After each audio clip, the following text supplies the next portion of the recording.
अस्सलाम वालेकुम दोस्तों। उम्मीद है आप सब खैरियत से होंगे। आज हम बात करेंगे हुकूमत के एक साल परफॉर्मेंस पर। जैसा कि आपको पता है, आज आखिरी दिन है नए साल में दाखिल होने के लिए। तो इस गवर्नमेंट में साल के आखिर तक क्या अचीव किया है उस पर बात करेंगे। पहले हम बात करेंगे इकोनॉमी के हवाले से। World bank ease of doing business में पाकिस्तान 28 पॉइंट्स की बर्तरी के साथ 108 नंबर पे आ गया है। इसका मतलब अब दूसरे ममालिक यहाँ पे आसानी से अपना कारोबार शुरू कर सकते हैं। और आपको ये बात जानकर हैरानी होगी कि अमूमन गैस का मीटर लगवाने के लिए कम से कम 25 दिन लगते हैं, जो कि गवर्नमेंट ने कम करके 14 दिन कर दिए हैं, जिसकी वजह से ये 28 पॉइंट बढ़े हैं।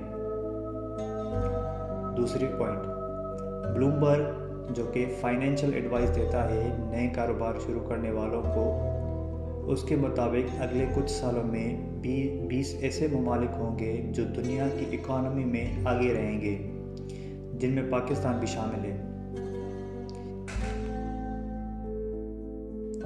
तिजारती ख़ज़ाना, जिसे हम ट्रेड डेफिसिट भी कहते हैं, उसको 14% कम किया गया है, जो 2018 में 6.5 अरब था, अब कम होकर 2019 में 1.5 अरब हो गया है।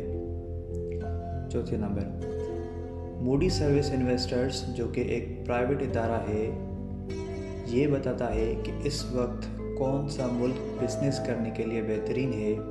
इस सर्विस ने पाकिस्तान का स्टेटस नेगेटिव से हटाकर स्टेबल कर दिया है, यानी कि पाकिस्तान में बिज़नेस आसानी से किया जा सकता है। पॉइंट नंबर 5, स्टॉक एक्सचेंज 40,000 की हद को पार कर चुका है, जो कि 10 महीनों के बाद हुआ है।